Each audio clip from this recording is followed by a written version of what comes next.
Shalom, shalom. Praise the Lord, everyone. Being fruitful. ஒரு கனி கொடுக்கிற வாழ்க்கை.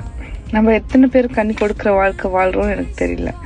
ஆனா நம்ம கனி கொடுக்கிற வாழ்க்கை தான் வாழணும்னு வேதம் சொல்லுது. ஏன்னா வேதத்துல ரொம்ப தெளிவா சொல்லியிருக்கு, கனி கொடுக்காத எந்த மரமும் கட் பண்ணி ஃபயர்ல போட்டுருங்கன்ட்டு. ஃபர்ஸ்ட் ஆஃப் ஆல் கனி கொடுக்கறதுன்னா என்ன? கர்த்தருக்குள்ள நம்ம வேரூன்றி நின்று அவர் சொல்ற வேதத்தின் படியும் எல்லாவற்றையும், ஏன்னா நமக்கு ஆவியின் கனிகள்னு இருக்கு. ஸோ அந்த ஆவியின் கனிகள் நமக்குள்ள வெளிப்படும் போது நம்மள பாக்குறவங்க நம்மள மாதிரி ஆகிறதுக்கு யோசிப்பாங்க. என்ன இவங்க கிட்ட ஸ்பெஷலா இருக்கு, ஏன் இவங்க இப்படி இருக்காங்க அப்படின்னு யோசிப்பாங்க.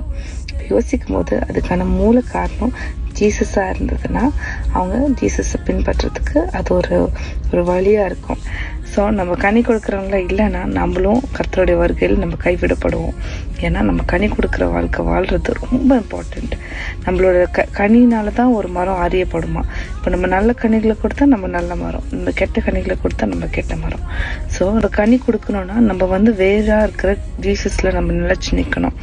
நம்ம கர்த்தர் அவரே நானே திராட்சை கொடி, நீங்க கொடிகளா இருக்கீங்கன்னு சொல்லியிருக்காரு. ஸோ ஏசு கிறிஸ்துன்னு சொல்ற அந்த கொடியில நம்ம நிலைச்சு நிற்கும்போது கனிகள் நம்மள அறியாம தானா வரும். ஸோ நிலைச்சு நில்லுங்க, கர்த்தருக்குள்ள நில்லுங்க. கர்த்தர் எல்லாவற்றையும் மாற்றவங்களை கனி கொடுக்கிறவர்களா மாற்ற உதவி செய்வார். God bless you.